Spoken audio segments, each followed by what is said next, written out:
नमस्कार दोस्तों, स्वागत है आपका अपने YouTube चैनल पर। तो चलिए शुरू करते हैं। अध्याय 9, नए साम्राज्य और राज्य। अरविंद राजा बना। अरविंद अपने स्कूल में खेले जाने वाले नाटक में राजा की भूमिका अदा करने के लिए चुना गया। उसने सोचा था कि वह शाही वेशभूषा में मूंछों पर ताव देते हुए रुपहले कागज से लिपटी तलवार को शान से पकड़कर चहल कदमी करेगा। जरा सोचो, उसे कितनी हैरानी हुई होगी। लोगों ने उसे बताया होगा कि उसे बीड़ा भी बजानी होगी, कविता पाठ भी करनी होगी। एक संगीतज्ञ राजा कौन हो सकता है? अरविंद सोचने लगा। क्या बताती हैं प्रशस्तियाँ। दरअसल अरविंद गुप्त वंश के प्रसिद्ध राजा समुद्रगुप्त की भूमिका अदा करने वाला था।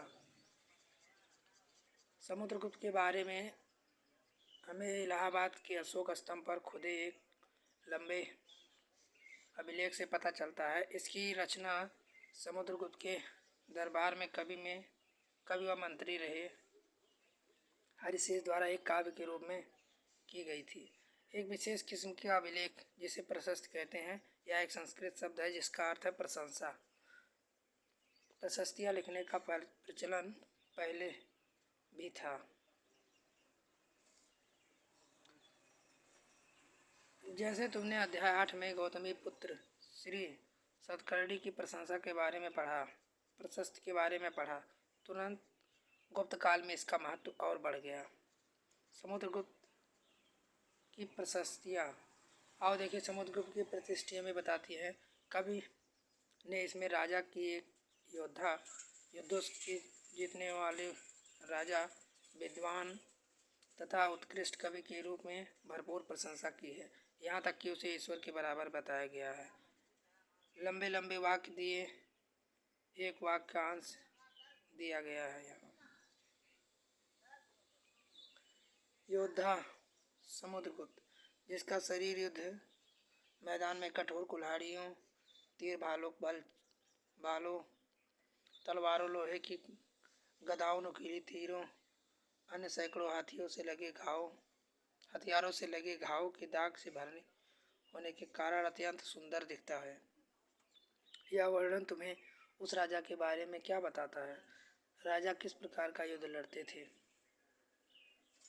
अगर तुम मानचित्र 7 गौर से देखो, पाओगे कि एक क्षेत्र को हरे रंग से रंगा गया। तुम्हें पूर्वी समुद्र तट के साथ साथ क्रमलाल भी दिखेंगे। उसी तरह के क्षेत्र बैंगनी और नीले रंग के भी मिलेंगे। यह मानचित्र प्रशस्ति में प्राप्त जानकारियों के आधार पर बनाया गया।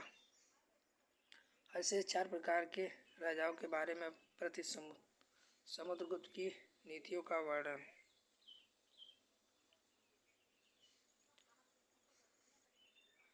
बीड़ा बजाने वाला राजा। समुद्रगुप्त के कुछ अन्य गुणों को सिक्कों पर दिखाया गया है। जैसे इस सिक्के में उन्हें बीड़ा बजाते हुए दिखाया गया है। मानचित्र में प्रयोग इलाहाबाद का पुराना नाम उज्जैन तथा पाटलिपुत्र पटना ढूंढो। ये गुप्त शासक के महत्वपूर्ण केंद्र थे। आर्यवन तथा दक्षिण पथ के राज्यों के साथ समुद्रगुप्त के व्यवहार में क्या अंतर था? क्या इस अंतर के पीछे तुम्हें कोई कारण दिखाई देता है? प्रमुख नगर तथा राज्य।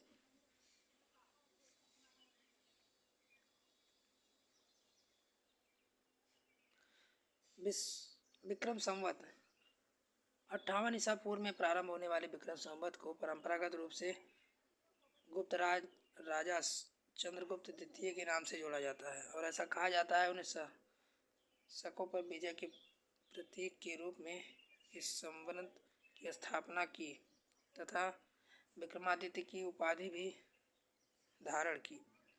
वंशावलियाँ। अधिकांशतः प्रशस्तियाँ शासकों के पूर्वजों के बारे में बताती हैं या यह प्रशस्ति भी समुद्रगुप्त के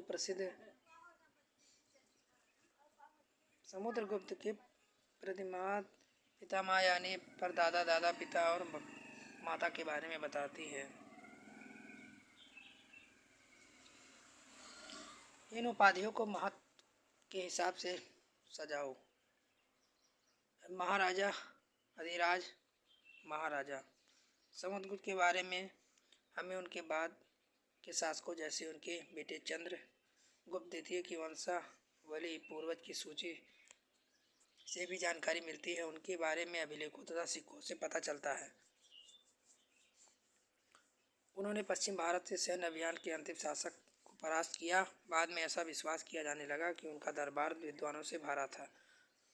इनमें से कुछ के बारे में जानकारी अध्याय 10 में मिलेगी। हर्षवर्धन तथा हर्षचरित। जिस तरह गुप्त वंश के शासकों के बारे में अभिलेख तथा सिक्कों से पता चलता है, उसी तरह अन्य शासकों के बारे में उनकी जीवनी से पता चलता है। ऐसे में राजा हर्षवर्धन, जिन्हें करीब 1400 साल पहले शासन किया, उनके दरबारी कवि बाणभट्ट ने संस्कृत में उनकी जीवनी हर्षचरित लिखी। इसमें हर्षवर्धन की वंशावली देते हुए राजा बनने का वर्णन किया। चीनी यात्री सैंग वांग, जिनके बारे में तुमने अध्याय में पढ़ा 8 में पढ़ा, काफ़ी समय के लिए हर्ष के दरबार में रहे। उन्होंने वहाँ को जो देखा उसका विस्तृत वर्णन दिया है।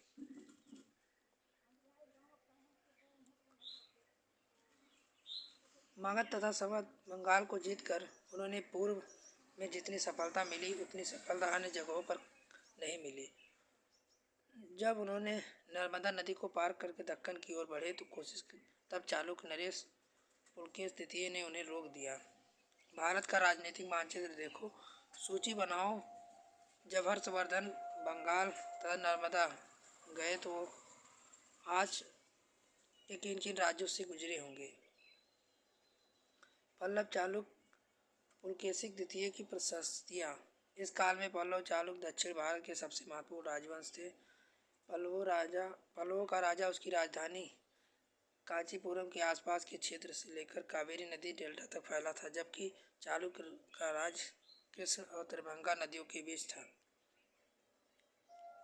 चालुक्य की राजधानी एहोल थी। यह प्रमुख व्यापारिक केंद्र था। धीरे धीरे एक धार्मिक केंद्र भी बन गया, जहाँ कई मंदिरें पल्लव चालुक्य एक दूसरे की सीमाओं पर अतिक्रमण करते थे। मुख्य रूप से राजधानियों को निशाना बनाया जाता था, जो समृद्ध शहर थे। पुलकेशिक द्वितीय सबसे प्रसिद्ध चालुक्य राजा थे। उनके बारे में उनके दरबारी कवि कीर्तिक द्वारा रचित प्रशस्त से पता चलता है। इसमें उनके पूर्वजों, खास तौर से पिछली 4 पीढ़ियों के बारे में बताया जाता है। पुलकेशिक द्वितीय को अपने चाचा से यह राज्य मिला था। हर्ष का अर्थ होता है कवि का कहना है कि इस हर्ष का अर्थ है आनंद। कवि का कहना है कि इस पराजय से अब हर्ष नहीं रहा। पुलकेशिक द्वितीय ने पल्लव राजा के ऊपर भी आक्रमण किया, जिसे कांचीपुरम की दीवार से पीछे शरण लेनी पड़ी। कौन से अन्य शासक थे जो तटों पर अपना नियंत्रण करना चाहते थे? इन राजाओं का प्रशासन कैसा चलता था? पहले के राजाओं की तरह के राजाओं की भूमि कर सबसे महत्वपूर्ण रहा है। प्रशासन की प्राथमिक इकाई गांव होते थे, लेकिन धीरे धीरे कई बदलाव आए। राजाओं ने आर्थिक, सामाजिक, राजनीतिक, सैन्य शक्ति रखने वाले लोगों का समर्थन जुटाने के लिए कई कदम उठाए। उदाहरण के तौर पर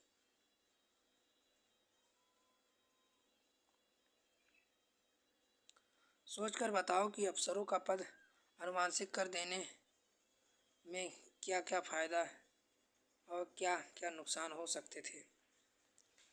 नए प्रकार की सेना। कुछ राजा अभी पुराने राज्यों की तरह एक सुसंगठित सेना रखते थे, जिन्हें हाथी, रथ, घुड़सवार जैसे पैदल सिपाही होते थे। इसके साथ साथ कुछ सेना नायक भी होते थे, जो आवश्यकता पड़ने पर राजा को सैनिक की सहायता दिया करते थे। इसमें सेना नायकों को नियमित वेतन नहीं दिया जाता था। बदले में उन्हें कुछ भूमि दान दिया जाता था, जो भूमि से कर वसूलते थे, जिनसे सेना और घोड़ों की देखभाल करते थे।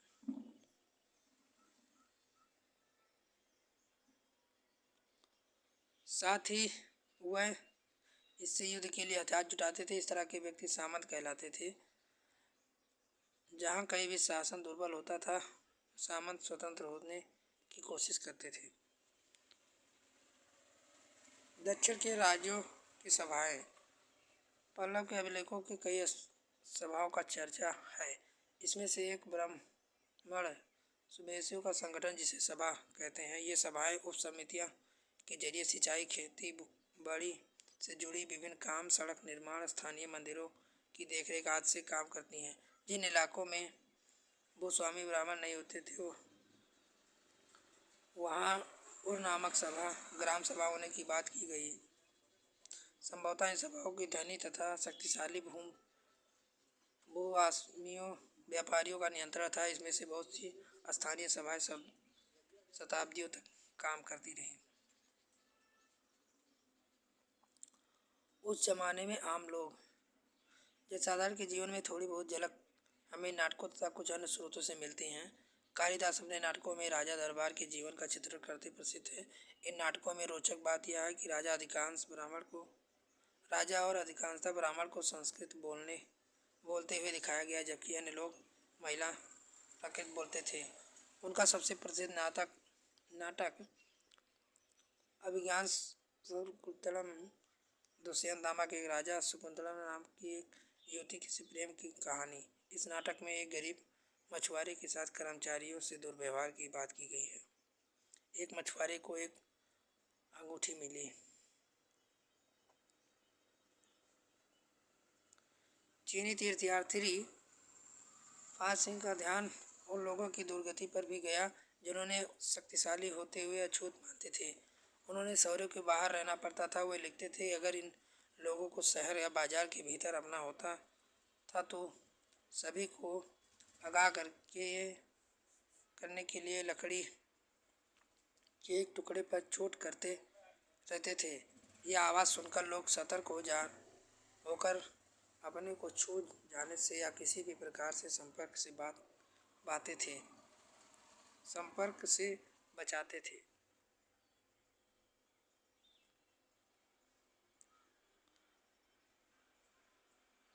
राजा की सेना। कल्पना करो, हर्षवर्धन की सेना अगले हफ्ते तुम्हारे गांव आने वाली है। तुम्हारे माता पिता इसकी तैयारी के लिए कर रहे हैं। वर्णन करो कि क्या क्या बोल रहे हैं और क्या क्या कर रहे हैं। उपयोगी शब्द: प्रशासित, आर्यवर्त, दक्षिणपथ, वंशावली, आनुवंशिक, दक्षिणपथ, सभा, नगर, नगरम। आओ याद करें, सही गलत बताओ। कुछ महत्वपूर्ण तिथियां: गुप्त वंश की शुरुआत 1700 साल पहले। हर्षवर्धन का शासन 1400 पहले। ऐसे 3 लेखों का नाम बताओ जिन्हें हर्षवर्धन के बारे में लिखा। इस युग के सैन्य संगठन में क्या बदलाव आए।